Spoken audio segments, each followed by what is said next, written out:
Afternoon students. कल हमने water river के बारे में पढ़ा था। आज हम पढ़ेंगे डेन्यूरेशन में वाटरफॉल यानी कि जल प्रपात के बारे में पढ़ेंगे। जब नदी बहती है उसके रास्ते में कुछ कोमल चट्टानें भी आती हैं और कुछ कठोर चट्टानें भी आती हैं। जो सॉफ्ट रॉक्स होती हैं वो आसानी से पानी के बहाव से कट जाती हैं, लेकिन जो हार्ड रॉक्स होती हैं वो चट्टानें को ज़्यादा, जो पानी होता है वो उन चट्टानों को काट नहीं पाता जल्दी से। कटाव के इस अंतर के कारण नदी की जो तलहटी होती है कहीं ऊंची और कहीं नीची हो जाती है। जब नदी का जल ऊंचाई से खड़े ढाल की सहारे अधिक वेग से नीचे की तरफ गिरता है तो वह वाटरफॉल कहलाता है। आप चाहे तो किसी दो वाटरफॉल के नाम आप लिख सकते हैं अपनी फेयर कॉपी में।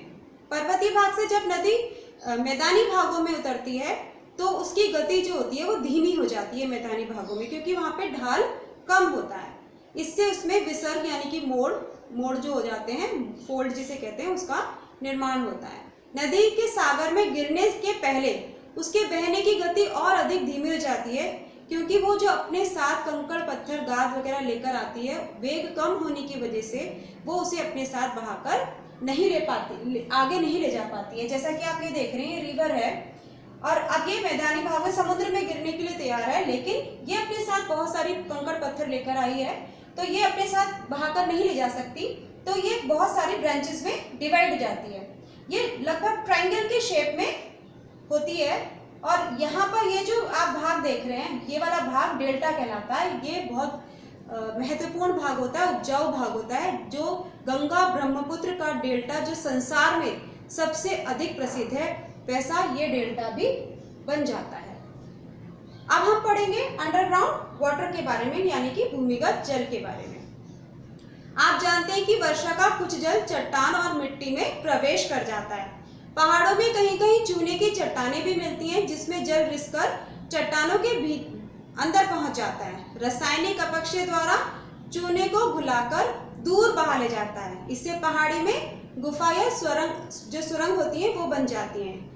नीचे बनने वाली इस सुरंग की जो छत होती है, जहां पर पानी टपकने लग जाता है, जैसा कि आप ये मैंने डायग्राम बनाया हुआ है, ये यहाँ पर चूने का पानी जो है वो टपक रहा है और टपकता हुआ, जैसे आपने फ्रीजर में देखा होगा, ऊपर की तरफ जो बर्फ होती है वो नीचे की तरफ नॉक के आकार में धीरे धीरे जमना शुरू होती है। ऐसे यहाँ पर जो चूना होता है वो टपकने लग जाता है। वो कुछ नीचे भी गिरता है और कुछ ऊपर से नीचे की तरफ लटकता है, जिसे हम स्टेलेक्टाइट कहते हैं। और जो नीचे धरातल पर बनता है और जिसका आधार चौड़ा होता है और ऊपर की तरफ फिर नोकीला होता चला जाता है, उसे हम स्टेलेग्माइट कहते हैं। जब कई बार ऐसा होता है कि ये जो दोनों आपकी आकृतियां शेप हैं, ये दोनों आपस में मिल जाती है, जैसे ये मिल गई हैं, इधर नीचे की तरफ भी बनते हुए ऊपर की तरफ बनते हुए ये दोनों मिल गई हैं, तो ये हमारा हेलेक्टाइट कहलाता है।